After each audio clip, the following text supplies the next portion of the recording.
Hey guys, Brent Hull Build Show in Boston, North Bennet Street. Come learn about all the craft taking place here today on the Build Show.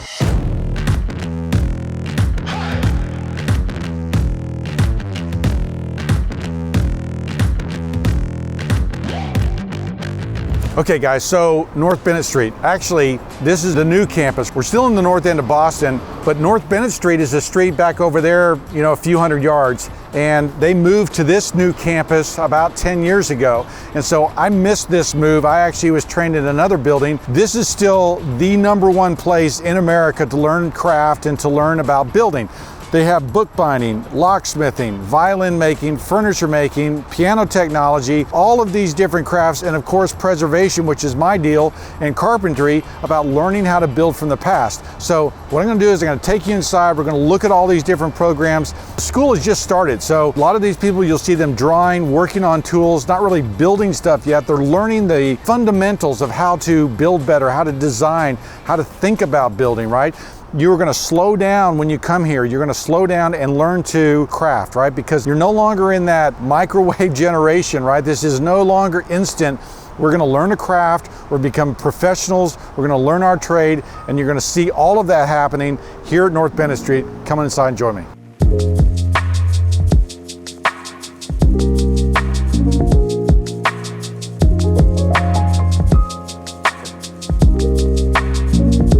Okay guys, we're in North Bennet Street. There's a number of different floors here, a number of different programs going on. Locksmithing, bookbinding, violin making, piano technology, all of these different programs are happening here. They're all about 2-year programs. They're all kind of relearning the past. And the bookbinding program basically was started because Harvard and Yale basically said, you know, we don't have any bookbinders in America, we need bookbinders. And so they started a program in the 80s. Piano technology is a program where they're restoring pianos. They're not building pianos, they're restoring these pianos. And so the magic of how these keys work, rebuilding soundboards with Sitka spruce, all these different things that they learned how to do. The violin program is an amazing program. They're handcrafting and hand making these beautiful violins again. The jewelry making program.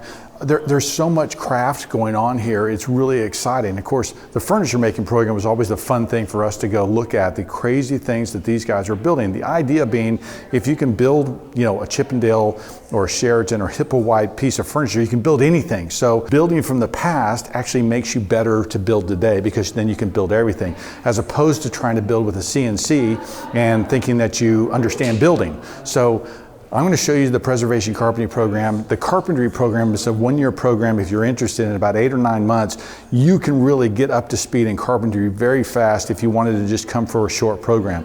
The preservation program takes more of a look at looking at the past. I'm going to show you some of that stuff now.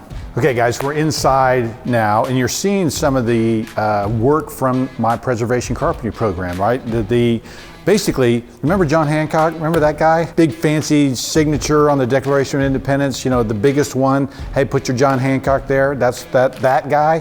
He was wealthy, and he came from a wealthy family. His uncle actually built this house in 1737, which you see a picture of here, okay? It got torn down. Believe it or not, John Hancock's house got torn down. It was to make room for the state capitol that's over here with the gold dome. The carpentry class has begun to put it back together. And one of the things that's awesome is the magic of kind of learning from the past. Notice a bunch of things that are going on here. That brown stone, okay, that's not stone, that's wood, okay? That's rusticated wood. You remember rustication? I was talking about those big blocky things that would often be at the base of a house. You can see it going up around the outside. You can see it as coining around the windows on that picture there. That's what that is, but it was made of wood, not stone. They did the same thing at Mount Vernon. Mount Vernon has a rusticated exterior, but it's all made of wood. Look at all the crazy detail in here, that carved Corinthian capital, right? And those little modillions up at the top, and all of those are carved. The curving at the top, the brackets, all the carving in here speaks to the wealth that this guy had, because this level of carving is the level of carving that you would see in England and in Europe, okay? So oftentimes we didn't have that kind of level of detail that the really wealthy in Britain had, and so to see it on this level of house speaks to how wealthy he was. This little rosette at the top, so that's called a broken pediment, okay, and it's a curved top broken pediment, and what you're going to see is there's a rosette that goes there, and we're going to go look over here right now, and I'm going to show you the steps that go into making this kind of carving and this kind of detail. You start with this block of wood, that it gets cut out into the round, that it would get turned, right? And then the shapes would start to come forth, the pencil lines of the carving starting to take place, right? So the steps and the progression that happens, because sometimes you look at a rosette like that and you go, how did they come up with that? How did they do that? Well, it does start with just kind of a blank piece of wood, and when you're building things by hand, it starts with this, right? And it takes craft, it takes design, it takes ability to be able to start crafting and carving these things. Notice all these other little details here. The handrail, all of these pieces would have been handmade. Part of learning from the past is getting inspired by how things were built, okay? And so today, guys, we end up, if it's not available in the catalog, we don't know how to make it, we don't know how to do it. And when you come here, when you learn from the past, you learn how to make these things by hand again, right? To put it on a lathe, to figure out how to turn those twists and to make it beautiful again, because these things just aren't available anymore. There's no catalog where that doorway is going to show up. So a lot of great things. I'm going to take you down to the second year workshop, show you some other cool things in there, learning from the past. It's awesome. Okay guys, so second year preservation carpentry. First year, they're taking hand planes and they're learning to sharpen them again, right? One of the things you'll see in there is these flattening boards where they go to Brimfield, which is a flea market, right? Very famous flea market in Western Mass, and they go there and they find old tools and then they get them working again. So they are flattening the bottom. They're basically taking it apart, rebuilding it, and getting it working again. Why? Because if you're going to build things from the 1800s when there weren't any power tools, you need to know how to use hand tools to make them. Now, there's just cool stuff and little things like this, right? You recognize that, right? That's the Capitol that we just looked at the Hancock room. But here's them practicing, right? Here's them working on that leaf and trying to figure out how these things are going to come together. You may look at this and go, there's no way I could ever do that. Well, carefully laying it out and slowly doing it. I think we get in such a hurry today, we don't realize that just carefully taking our time, we can actually recreate a lot of this stuff. It's certainly something I've learned from watching Vossel. Old window sash, I talk about 1-inch window sash. We are learning the old ways of building. Look at this, they made this a long time ago for a federal thing that they're putting together. Kind of an interesting Corinthian capital, fluted column, interfluting, right? Intercolumnated, right? Where you got that little break here happening at the chair rail height. All kinds of cool stuff, guys. I could just start picking up and looking at things. Look at this over here. A lot of samples on the board here that are just showing off like the different kinds of slates. Remember we went to Ludovici, we talked about the different slates. We've got slate houses. They've got a Vermont black, royal purple. This is from a shingle style house in the 1880s. Look at that scalloping that came out, one of the finest houses. This is a wall that came out of a very early English house or American house, but look at how they put the panels together. So this was a paneled wall that they kind of fit together in a different way. This is that little federal cabinet I was talking about, but look at the awesome tools in there. Look how they've made this with the beading and everything else. It's all pegged and joined together. Just great little details. See these hand planes? There's a whole box of hand planes over here. We're going to learn from the past. We're going to learn how it used to be done so that we can build better today. It doesn't mean we have to build like this now. It doesn't mean we have to take wooden block planes and make those things. But once you understand how they were made, it gives you a greater creativity. It takes your playbook from being this to being this, right? You understand how things used to be built. Magic here. So we're in the basement. Before I take you into the boneyard, I wanted to show you one of the projects that the second year student does, right? I love this. It's so cute.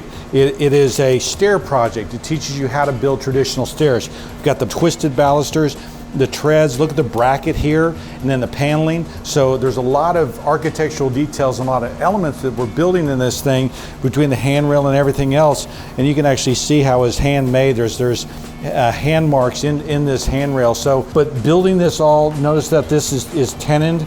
There's a mortise that goes in there and that's tenoned. So all traditional joinery, really cool, great second year project to learn how to build stairs. Love this. Okay guys, we're in the basement as you can see.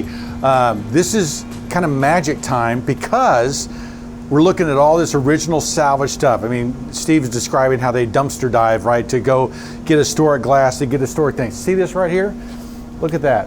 Anybody recognize that? Okay. This is a federal mantle. How do I know that? Look at those moldings. Look how small and dainty they are. Look at the way that steps forward, okay? This is a really wild, awesome federal mantle that looks incredible. They've got all kinds of fun things in here, window parts, door parts, screws. There's some sash in here, which are really awesome. Look at all the glass they're saving. But this is the kind of things that we were actually building when I was in school. So this would be a Georgian sash, right? And we know that because the size of those mutton bars. But look how it's pegged, guys. See how it's pegged right there? We've got through mortise and tenon joinery. So this has been cleaned up, hasn't been cut there. But see these tenons coming through, right? And I talk about 1-inch sash, right? These are 1-inch sash. That's what I mean by that. Today's sash are 1 3/8 or 1 3/4. They get much bigger. But this is the kind of thing that when you learn how these things were made, you look at the joinery and how things were done. Look at this. You know what this one is? This is a shutter crank, right?